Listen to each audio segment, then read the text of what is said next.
Hey, what's up, guys? Back with another game today. Today we're on Baja in the ever so fantastically great Tier 10 light tank, the WZ-132-1, aka the greatest thing Wargaming's ever done to a Tier 10 light tank. Yeah, but not being a smartass. This game's gonna be a little weird. I think it's a long, drawn-out game to an extent. A lot of the damage actually comes out in the beginning, and it really highlights, I think, why I'd rather be in any other of the Tier 10 lights in the situation that I get put in the first 3 or 4 minutes of the game. You see, I'm actually in a 5-man platoon for once. That's unusual. This was from a couple weeks ago when I platooned with some of subs, and also Sins was on at this point. So we were rocking, the ever so balanced 5-man platoons. Now the 4 of them are going to go up to the right. They're in mediums and a heavy tank. So it's more viable for them to probably go to the right side, especially since there's 4 of them. For me, I'm going to go to the one of 2 positions I usually go to in a light from this spawn.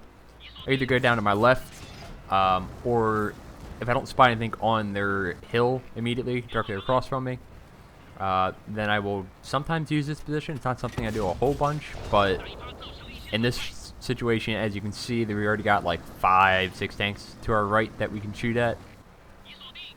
And their light tank is on the other hill climb, which I personally don't think is always that useful. It's there, it can be useful. We're actually going to use it later, but I don't think you really, I don't know. To me, I've never had like a fantastic result from going up there, and I really don't usually recommend going up there from the get-go at least. But you can see this is a literal, I'm going to do a pun on my name, turkey shoot at this point. I'm just getting side shots for days into these guys as they push up. Unfortunately, what it means is that their whole team is on one flank versus we have our 4 platoon mates and then 1 medium over there as well. So they're pretty outnumbered and out-armored. And since team destruction, that's kind of something to keep in mind as well. So we're going to move out of that position since all their red tanks have basically pushed up and away from the initial spot, and now they're kind of crossing and kind of pushing down on my platoon mates. Now that's a good reminder, always aim your shots, especially in a tank with this bad DPM, and against guys that aren't even paying attention. Yeah, make your shots count, especially when you don't fire that often. It's just good habit to get into. Don't get lazy. Even if you have like the rear side of tanks, it's not. I mean, if you can stop and aim, do it. But you can see their team has fully understood that it's, I guess, team destruction, and everybody on their team has just lemming train down the one side, and they're now pushing into my teammates, platoon mates, I guess you really should say. So why they're basically getting farmed is nothing I can really do about it, except for sit here and try to farm as much damage as possible. I do recognize that there is right there we get hit by a tank camping in their base, basically sitting there.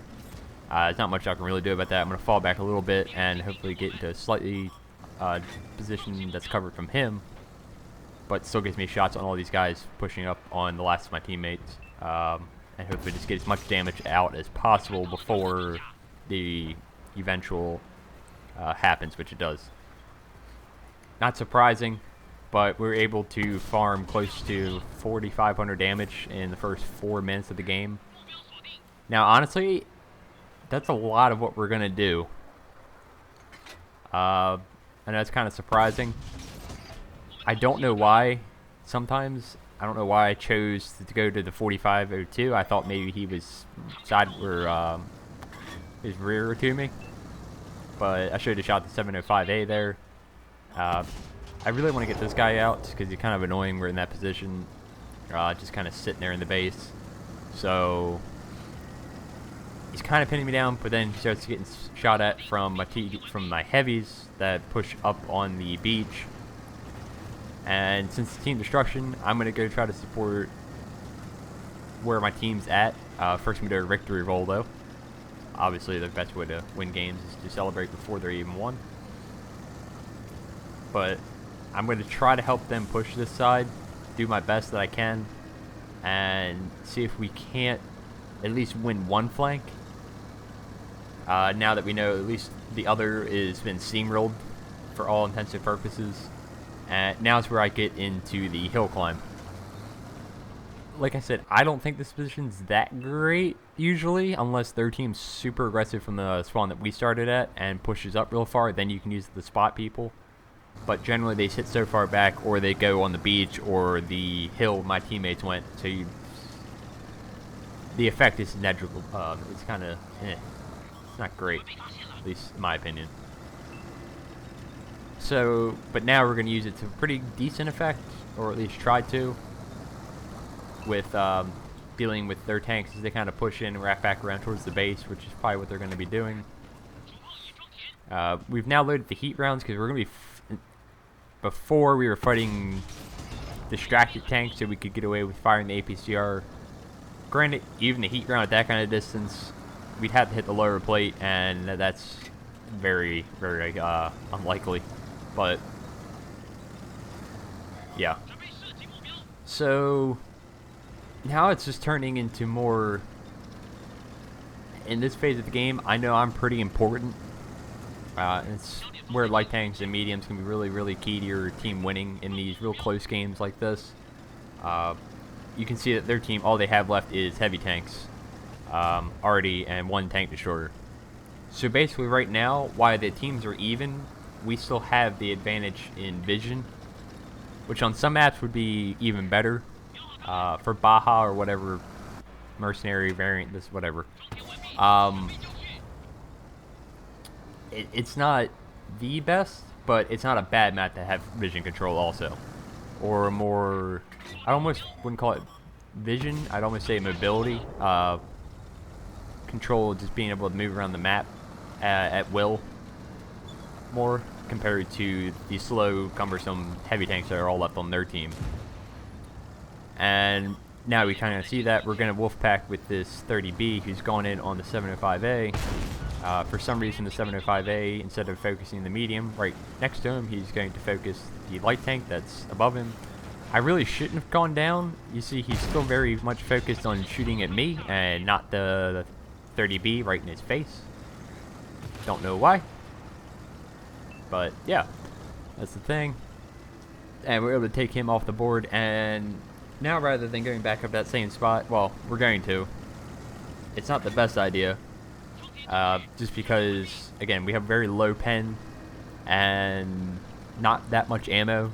So the chances of us really doing anything significant here are low. So really, at this point, I'm just kind of wasting time off the game where I could actually be moving around the flank of these guys, basically. And maybe taking off the stragglers on the red team that still haven't really shown up yet.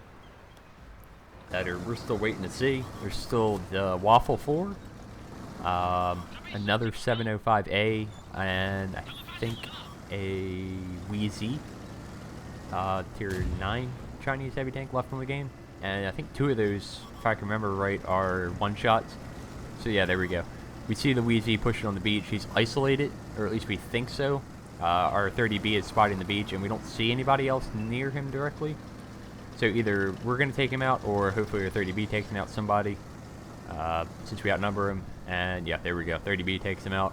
So now we're going to do what we should have done about a minute ago, and we're going to push around these guys and use our ability to just open up different avenues of approach on them, basically.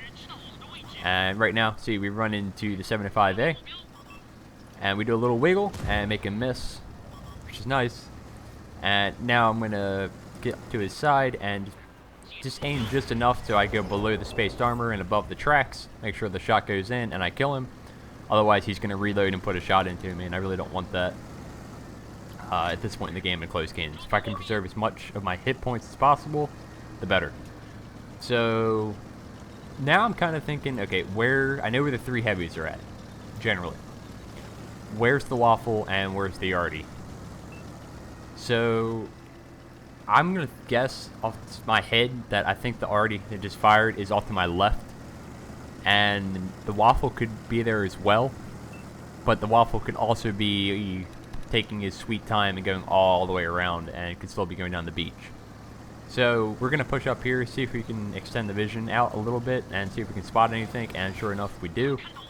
We spot the GW Tiger, and we aim it without RBRTing. We initially do that, and then we switch to free aim and land a shot into him. He fired relatively soon ago, so he's still reloading, I think.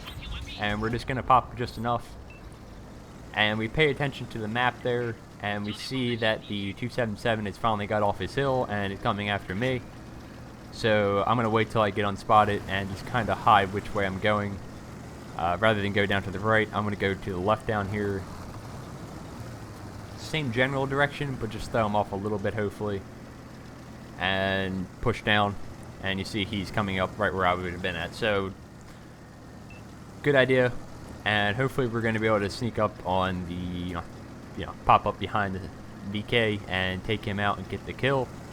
But again, we're going to get a little bit lazy here, and what should have been my kill and more damage is not going to happen. We're going to get 300 assisted off of it, but we should have just aimed that, really. It was just lazy. And now we see the waffle's been spotted. He's on the beach. I really contemplate here whether I should go down and kill this guy. I thought already may be able to kill him. He's only 200, 300 hit points, but that's not the case. So I'm going to make sure this guy gets taken on the board. He's super isolated, and just make sure we don't have a 560 alpha gun just pop up behind us. Have to be careful because he can high roll me, so it's a little bit awkward. He looks like he fires. Somebody else hits him, probably the Conqueror with the stock gun, and we're going to aim and just go for the pixel shot, and we're going to get it for the whopping like 10 hit points that was. And now we just have the 277 who I believe he's up on that elevator where the GW Tiger was, so it may have been better to push around to the right here, but I'm going to push right up into the base again, see if I can just get some vision. Maybe he has pushed up.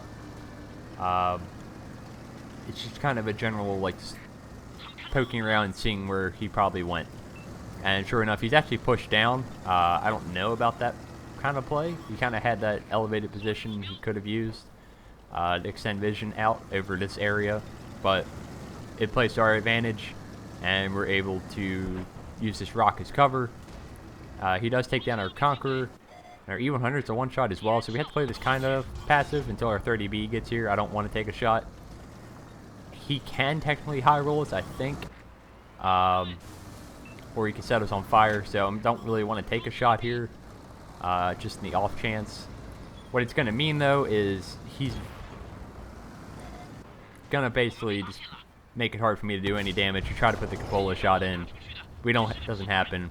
But we just play it safe, let our E100 come in, and our 30B, who I think probably combined for that shot. I don't think the E100 can roll that high with AP. And they shut him down and finished the game off for us. Just being safe, I don't want to die at the end.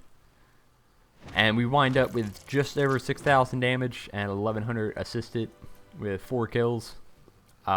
Most of that was done in the first 4 minutes of the game. And really the remaining, was that probably 7 minutes of the game? 7 to 8 minutes.